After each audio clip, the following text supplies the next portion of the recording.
अस्सलामुअलैकुम वरहमतुल्लाहि वबरकातुहू। बुद्शिकन सुल्तान महमूद गजनवी पार्ट 12 में आप सब लोगों को खुशामदीद। आज हम डिस्कस करेंगे सुल्तान महमूद गजनवी का अब्बासी खलीफा के साथ ताल्लुकात।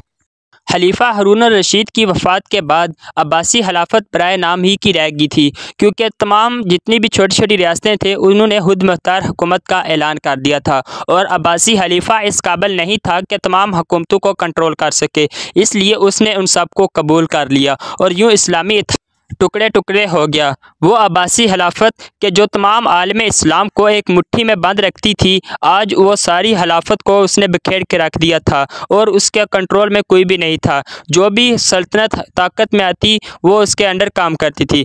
पहले जब सल्जूकी अरूज पे थे तो उस वक़्त उस अब्बासी खिलाफत को सहारा दिया सल्जूकों ने। फिर जब जंगी ताकत में आए तो जंगियों ने उनको सहारा दिया। फिर जब अयूबी अरूज पे आए तो उन्होंने उसको सहारा दिया और फिर जब महमूद गजनवी आया तो उसने सारी खिलाफत को अपने कंट्रोल में ले लिया। असल में जब सुल्तान महमूद गजनवी हिंदुस्तान के ऊपर हमला किया और यहाँ से उसको हाथी बतौर माले गनीमत मिले थे, तो हाथियों के मिलने की वजह से सुल्तान महमूद गजनवी तमाम इस्लामी रियासतों में सबसे ज़्यादा मजबूत हो चुका था, क्योंकि उस वक़्त कोई भी इन हाथियों से लड़ने का फ़न नहीं जानता था और हाथी उस जंग में इस कदर यूज़ होते थे जिस तरह आज के हमारे ज़माने में टैंक।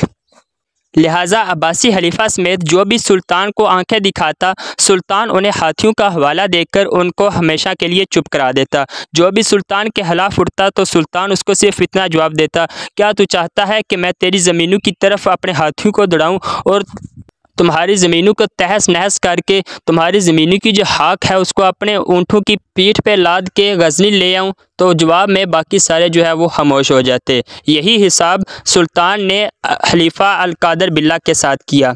उसने खलीफा को ये पैगाम भेजा कि चूँकि आधा खुरासान मेरे कमांड में है पहले ही, तो बाकी रह जाने वाला जितना भी खुरासान है वो मुझे अनायत कर दिया जाए। खलीफा ने मजबूरन इसको ये बात माननी पड़ी और बाकी खुरासान भी सुल्तान महमूद गजनवी के हवाले कर दिया। लेकिन कुछ अरसा बाद सुल्तान ने उनसे समरकंद भी मांग लिया। अब खलीफा ने समरकंद देने से इनकार कर दिया और सुल्तान से कहा कि अगर तू समरकंद की तरफ बढ़ा तो मैं पूरे जहान को तुम्हारे खिलाफ़ कर दूंगा। मेरा सिर्फ एक हुक्म ही पूरे आलम इस्लाम को तुम्हारे खिलाफ़ करने के लिए काफ़ी है।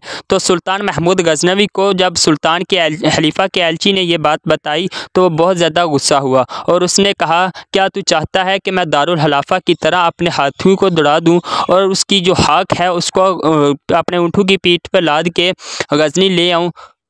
जिसके जवाब में खलीफा ने ये सितरे लिख के भेजे, बिस्मिल्लाहिर्रहमानिर्रहीम। इसके बाद लिखा अलिफ लाम मीम और आखिर में लिखा अल्हम्दुलिल्लाहि रब्बिल आलमीन वस्सलातु अला रसूल मुहम्मदिन व अला आलिहि अजमाइन। तहरीर है, बाकी और कुछ भी नहीं लिखा। अब खलीफा के इस जवाब को समझने से सुल्तान तो क्या बाकी सब भी कासिर थे कि सुल्तान ने आखिर इस जवाब को क्या दिया है। लेकिन वहाँ पे एक दरवेश बैठे हुए थे जो सुल्तान के बहुत करीबी थे, तो उन्होंने कहा कि अगर इजाज़त अता फरमाएं तो इसका तर्जमा मैं बताऊँ। तो सुल्तान ने उसको इजाज़त दी। तो उसने कहा कि अलिफ लाम मीम से मुराद अलम तरा कैफ़ फ़अल रब्बुका बि अस्हाबिल फ़ील है, यानी कि खलीफा आपको जो सूरह फ़ील में हाथियों के ज़िक्र वाला वाक़या बयान किया गया है उसकी तरफ आपको मतवज्जो करवाना चाहते हैं और इनडायरेक्टली आपको ये पैगाम देना चाहते हैं कि अगर तूने बगदाद की तरफ अपने हाथियों को दौड़ाया तो फिर तुम्हारे साथ भी मैं उसी तरह सलूक करूँगा जिस तरह के अल्लाह ताला ने इससे पहले हाथियों के साथ किया था।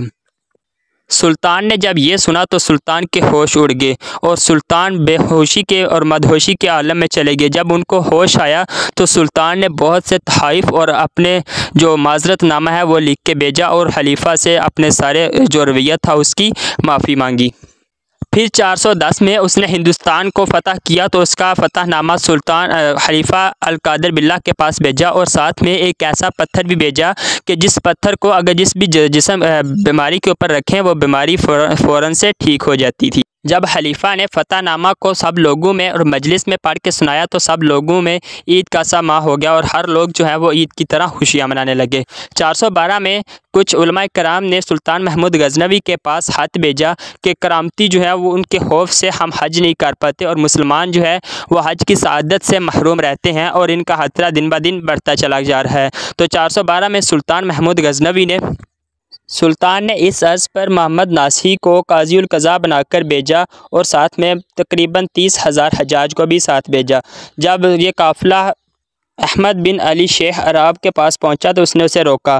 काजी साहब ने 5,000 दिनार उसको देना चाहे लेकिन अहमद बिन अली शेख ने उसको लेने से इनकार कर दिया, जिसको एक तीरंदाज ने तीर मार के मार दिया और यूँ अराब जो थे वो सारे भाग गए और उस साल सब ने हज किए। ये थे सुल्तान महमूद गजनवी के कुछ कारनामे। इंशाल्लाह आइंदा आने वाले जंगों में हम इसको मज़ीद डिस्कस करेंगे। जज़ाकल्लाह।